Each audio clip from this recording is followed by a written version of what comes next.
Well, hello there. Greetings, park hoppers.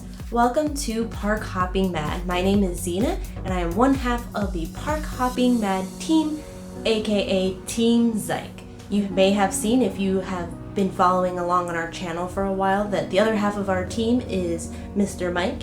And if you are new to our channel, welcome. We're glad to have you joining us.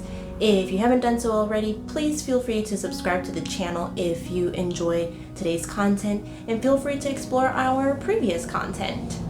Also, be sure to click that bell to make sure that you get notifications each time we upload something new. Today I thought I'd pop on the camera and share with you a quick DIY project. As you may know, I enjoy doing lots of different types of crafts, and a lot of times I like to incorporate theme parks and park hopping and that type of thing into the crafts that I do. And so today's project is a pretty quick and easy one.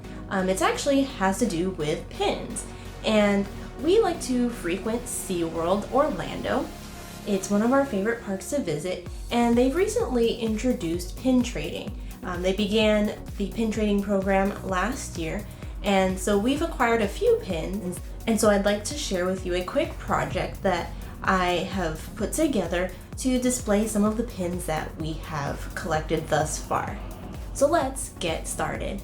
Supplies. Some of the supplies that you'll need for this project include a corkboard or pinboard of some kind. So I have a board here that's covered with some fabric. You might choose to use some cardstock or different types of paper to create some cutout shapes, and I'll show you what I did with that in just a moment. And of course, you'll need some pins.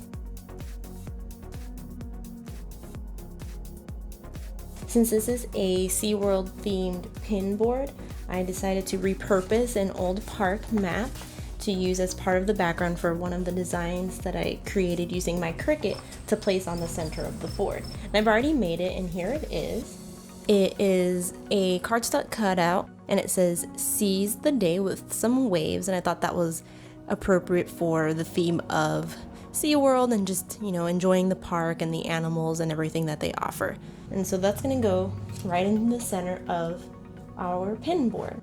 And so I have just a few pins that I'm going to place onto the board. So I'm going to place those on there, and then I will have the final product ready to share with you.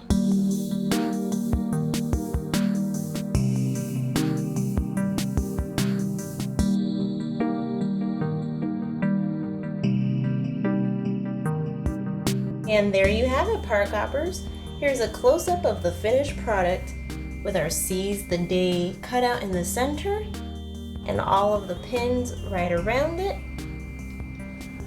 We hope to do some more pin trading in the future at SeaWorld, so stay tuned for future videos about our pin trading adventures. Until then, if you enjoyed this video, please give it a thumbs up and click that subscribe button, and we will see you soon.